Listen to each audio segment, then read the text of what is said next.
Sejam muito bem-vindos a mais uma live do Café com Palavras. Toda quinta-feira nós estamos aqui trazendo notícias, dicas do mercado editorial para que você possa se tornar escritor da sua própria história.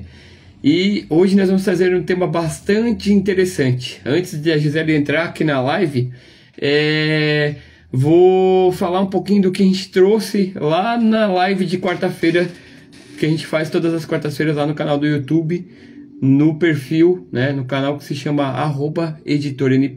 Nós falamos ontem sobre a anatomia de um livro infantil, como você vai desenvolver o projeto editorial desse livro infantil, desde a concepção da ideia até a finalização do livro, para ele ficar pronto para impressão na gráfica. E lá nós trouxemos várias dicas, muitos insights sobre como você deve projetar o seu livro, né? Esse livro infantil. Se você é um pai, um professor, um tio, ou se você é uma pessoa que carrega dentro do coração escrever um livro para as crianças, vai lá, depois dessa live, procura lá no canal do YouTube, @editoranpe, porque lá tem muitas dicas e insights. E o mais legal de tudo, tá, pessoal?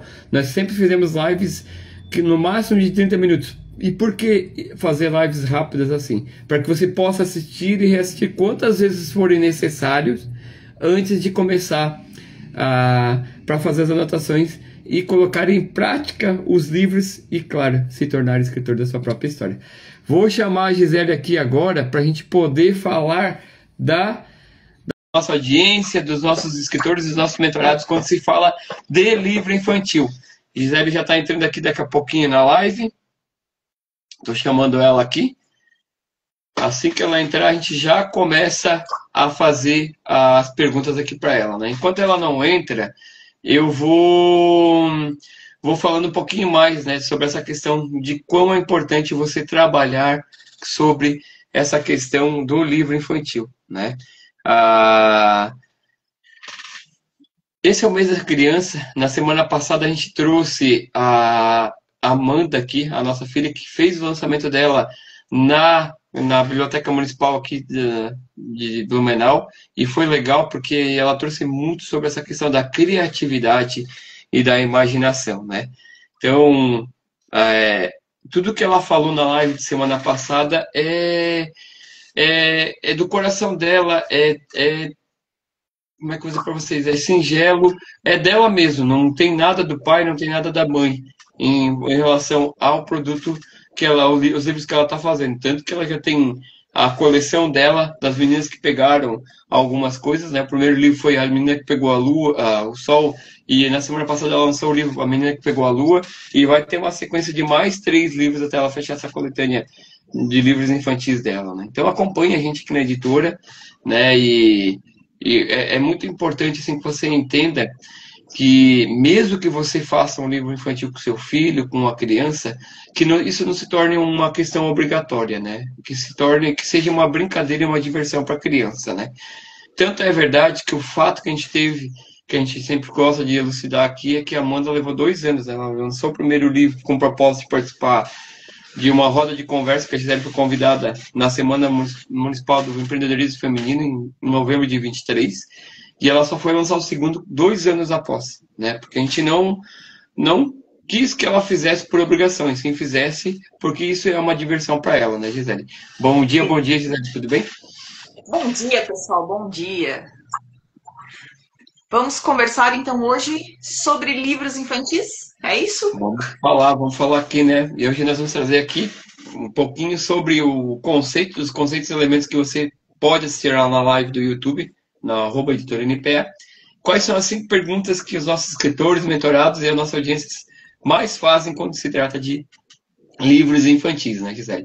E aí a primeira pergunta, que eu acredito que seja a que mais todos fazem, é: qual é o número ideal de páginas para um livro infantil? Então, pessoal, vai depender muito do público, de qual público infantil você quer atingir, de qual público que você está tentando alcançar. Quando a gente tem livros, que nem esse que é o da Amanda, que ele tem canoa grampeada, é uma coisa que a gente tem que ter muito claro. Ele vai ser sempre em múltiplos de 4, por conta da impressão. Se você está fazendo um livro para um público em fase de alfabetização, o tempo de atenção deles é um pouco mais curto. Então, o ideal é que o livro tenha até umas 20, 24 páginas, mais ou menos, porque é o tempo mais ou menos que eles vão se entreter com a história.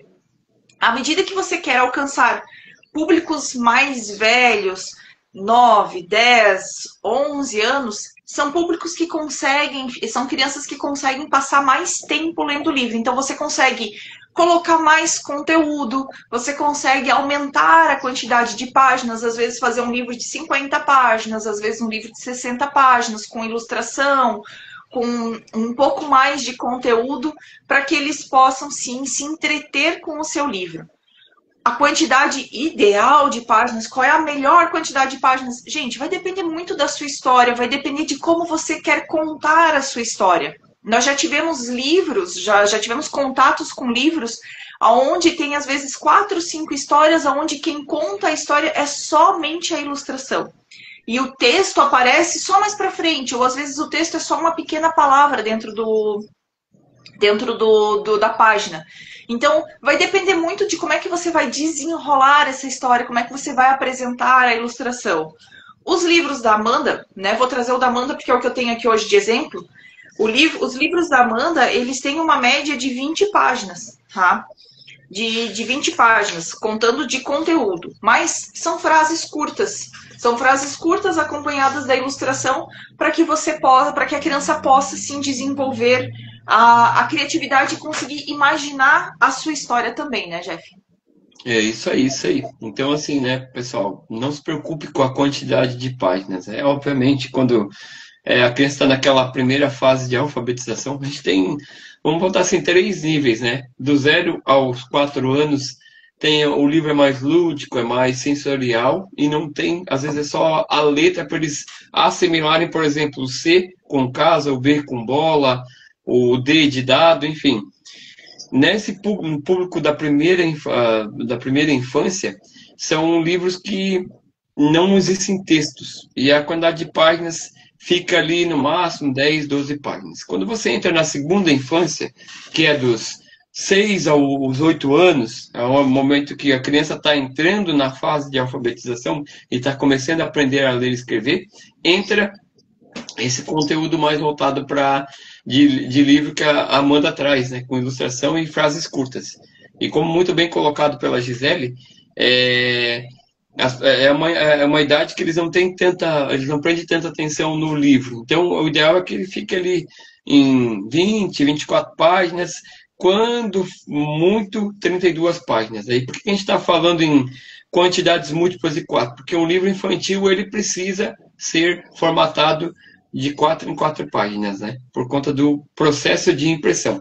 Já o público da terceira infância, antes de entrar na pré-adolescência, que gira entre 8, 9, 10 anos, que a Gisele falou, já consegue ter um pouquinho mais de pressão, prender atenção, já querem conhecer um pouco mais a história aprofundada. Aí você pode trabalhar com um livro de até 50, 60 páginas. Aí a ilustração, ela faz parte do livro, mas em menor volume, e nessa fase eles já gostam de fazer leituras de textos mais compridos, digamos assim.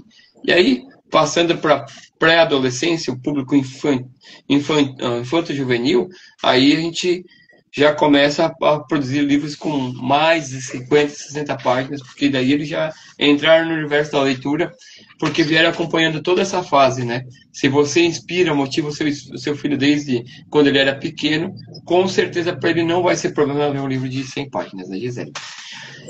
E aí a gente vai para a segunda pergunta, Gisele. Eu preciso saber desenhar para escrever um livro infantil? Não precisa saber desenhar para fazer um livro infantil, né? Você pode contratar um ilustrador, né? Você pode conversar e fazer uma parceria, às vezes, com uma pessoa que já trabalha essa questão da ilustração. Então, você pode ter o seu ilustrador. Não que seja o melhor dos cenários, mas hoje também existe já a questão de poder, às vezes, fazer uma ilustração para um escritor que está iniciando, que está começando a trilhar esse caminho, ou às vezes quer fazer só alguma coisa para dar para sua família, e não tem, às vezes, o o orçamento para conseguir contratar um ilustrador, existe sim a possibilidade da ilustração com inteligência artificial, né? Não é exatamente o recomendado. O ideal seria a gente conseguir ter um ilustrador, porque ele vai conseguir dar todos aqueles detalhes que o escritor está pensando, porque ele vai conversar, o ilustrador vai desenhar e a conversa flui muito melhor, a ilustração fica muito melhor, né? Mas existe também a possibilidade hoje da inteligência artificial atuando como ilustrador, mas não necessariamente você precisa saber desenhar. A gente trabalha, a gente tem ali a gente tem aqui dentro da editora, a gente trabalha com uma professora, uma escritora, aliás, com um projeto muito legal, onde ela vai até uma creche e conta as histórias, e quem ilustra o livro são as crianças, né? Ela tem os personagens que foram feitos por um ilustrador, e o resto da ilustração, os cenários da ilustração, quem faz são as crianças. Então, você pode ter o seu livro com ilustrações que são só o traçado para as crianças poderem colorir. Essa é a parte legal do universo da literatura infantil, assim. Você consegue explorar vários caminhos, vários sentidos, onde você consegue deixar o seu livro mais lúdico, mais, como é que eu posso dizer, de uma forma com que a criança consiga interagir mais com o livro, né, Jeff? É isso daí. Aqui dentro do universo da ilustração de livros infantis, como a Gisele colocou aqui, claro, é sempre muito bom ter um profissional, um ilustrador que faz o trabalho dele muito bem feito, né? Mas hoje existe a inteligência artificial, mas acima de tudo, se o teu filho às vezes gostaria de ter a experiência de fazer os desenhos do seu livro, não tenha vergonha. Pense que isso daí é ele despertando a criatividade e a imaginação dele para isso. E aí você também não precisa se preocupar com relação à questão de, mas vai ficar um livro amador, né? Gente, vocês não têm ideia de quão as pessoas ficam contentes quando o livro é desenhado pela própria criança, quando o livro ele é pintado pela criança. É uma forma de você incentivar e motivar a criança que lançou o livro dela, né? E aí uma coisa que eu só vou chamar a atenção, que é importante, é o seguinte: se você vai fazer um livro infantil e o seu filho vai desenhar as ilustrações do livro, que você converse com a editora para saber qual é o tamanho do livro que você vai querer.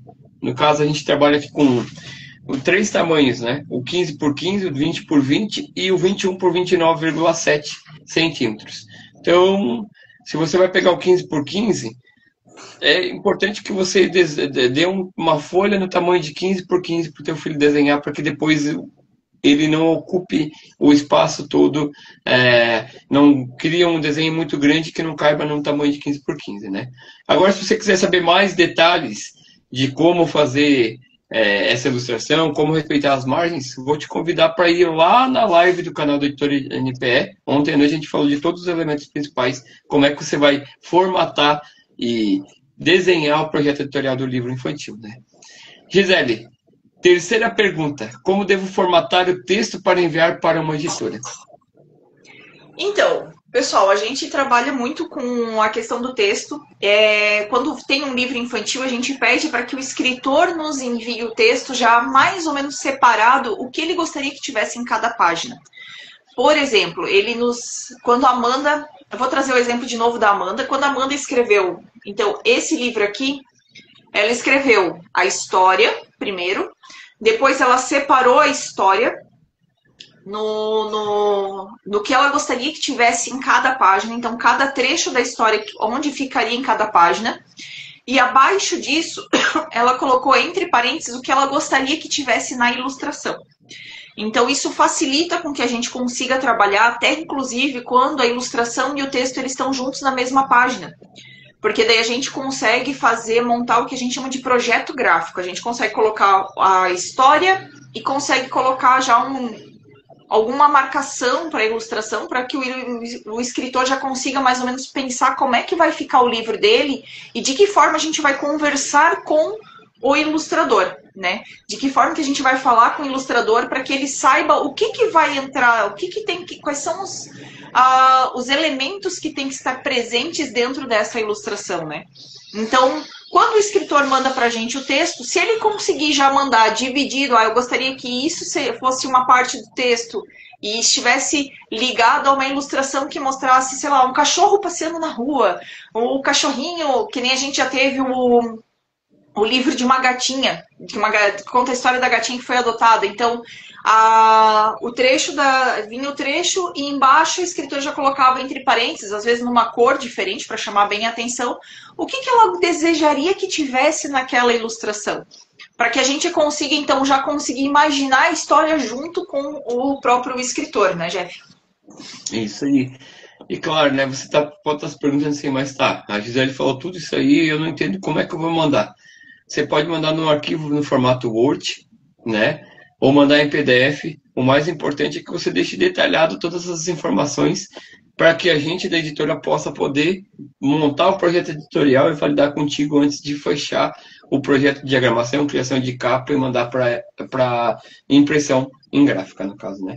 O mais importante é que você entenda que a história e a ilustração, o texto e a ilustração, ele tem que dar uma ideia do ritmo da história, né? Então, não adianta estar com o texto falando do cachorrinho que brincava com a menina loira e a ilustração tá com um gatinho e uma menina de cabelo castanho claro, por exemplo. Então, essa fluidez e essa ideia de ritmo da história, a ilustração e o texto, eles têm que casar muito, muito bem, no caso, né? E aí, quando você passa para a editora, como muito bem colocado aqui pela Gisele, o texto e bota a ideia do que você imagina da ilustração, fica muito mais fácil, tanto para o ilustrador, quanto para a IA que vai gerar essa imagem para você.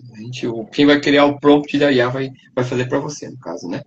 Gisele, quarta pergunta. É melhor escrever em prosa ou com rimas? Em prosa ou versos, então, vai depender muito da sua história, tá? A gente já tem muito... os livros da Amanda, por exemplo, eles são escritos em prosa, que é o texto que ele tem um começo, meio e fim. Ele não tem versos, ele não é escrito com versinhos nem nada. E a gente já teve histórias que são contadas de forma versada.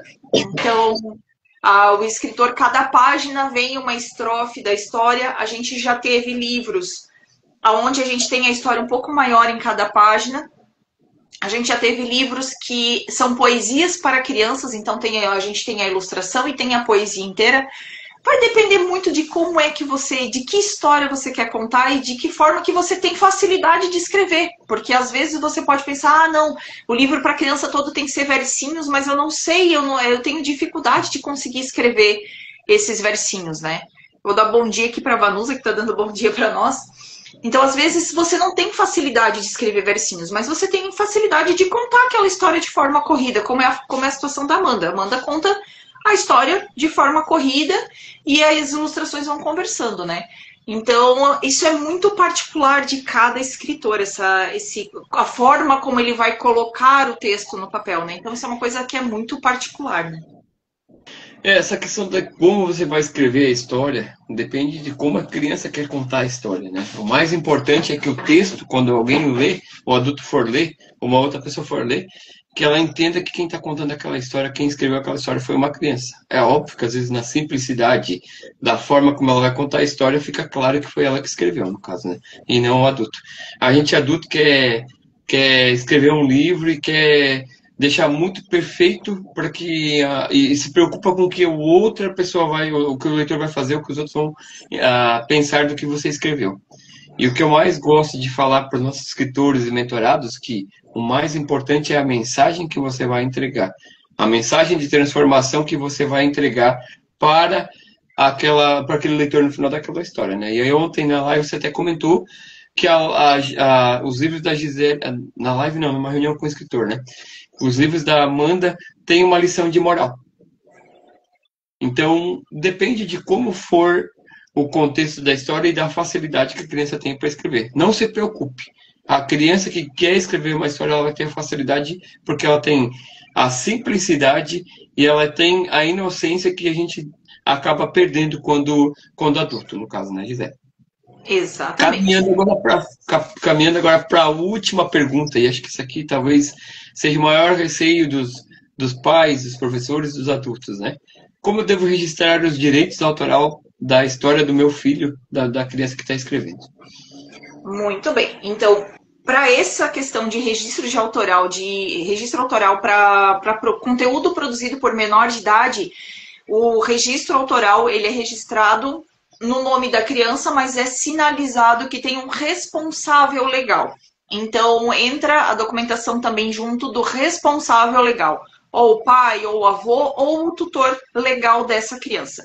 Então, assim, ó, não precisa se preocupar que existe, assim, a chance de ser, e, por exemplo, os livros da Amanda, que é a nossa filha, hoje ela vai fazer, agora no sábado ela vai fazer 9 anos, então ela é uma menor de idade, o registro autoral dela é feito em nome dela, mas com o responsável legal sendo ou eu ou o Jefferson, porque nós somos pais delas. Então, se o material, o conteúdo, ele é feito sim por uma criança ou um adolescente, que seja, ele é registrado no nome dessa pessoa e junto do registro, junto com o nome dessa pessoa, entra o registro também de quem é o responsável legal.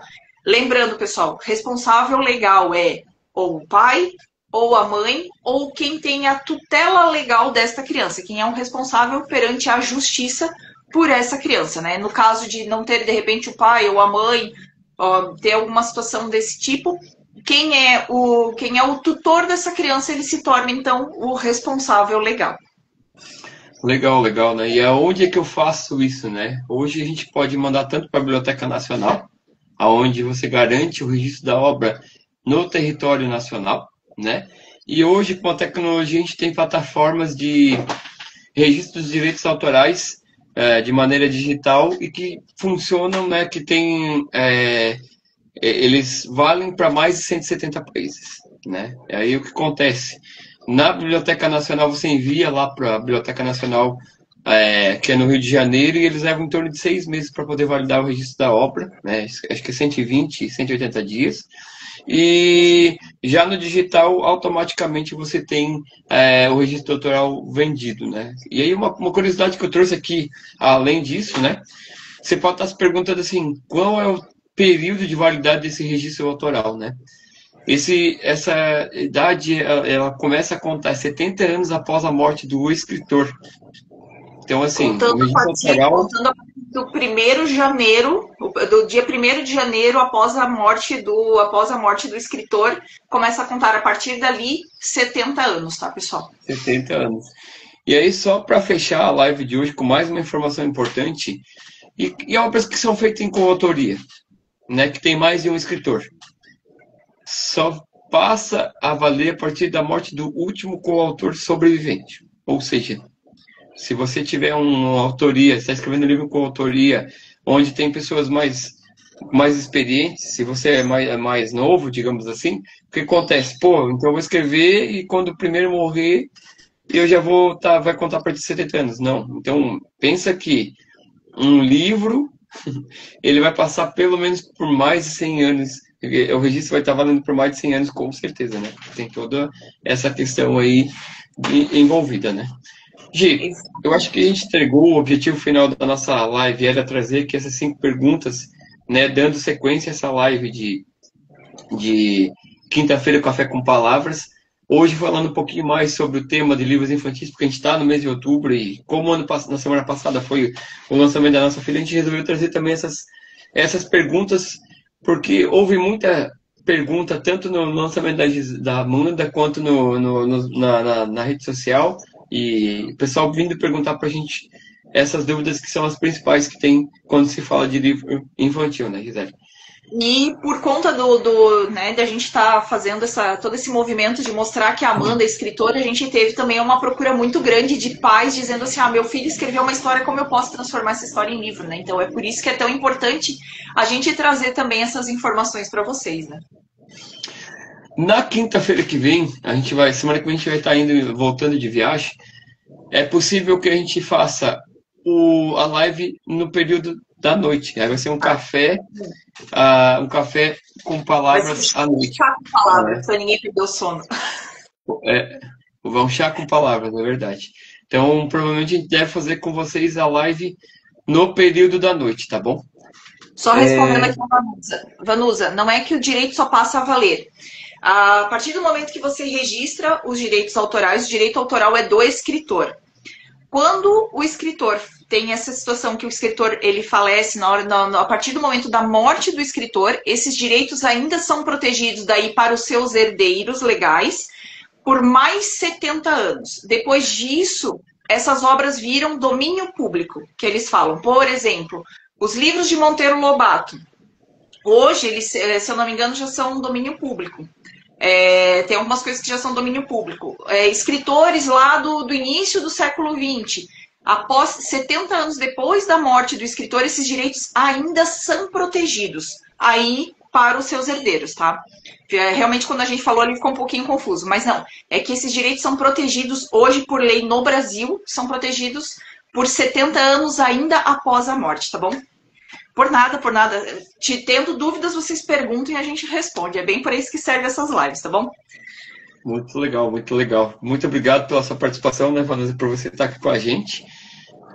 Estamos todas as quintas-feiras aqui de manhã cedo fazendo café com palavras. Excepcionalmente, na semana que vem, como a gente vai estar voltando de viagem, nós não vamos deixar de fazer o café com palavras, mas ele vai ser um chá com palavras noturnos. Vamos colocar na nossa rede social essas informações também.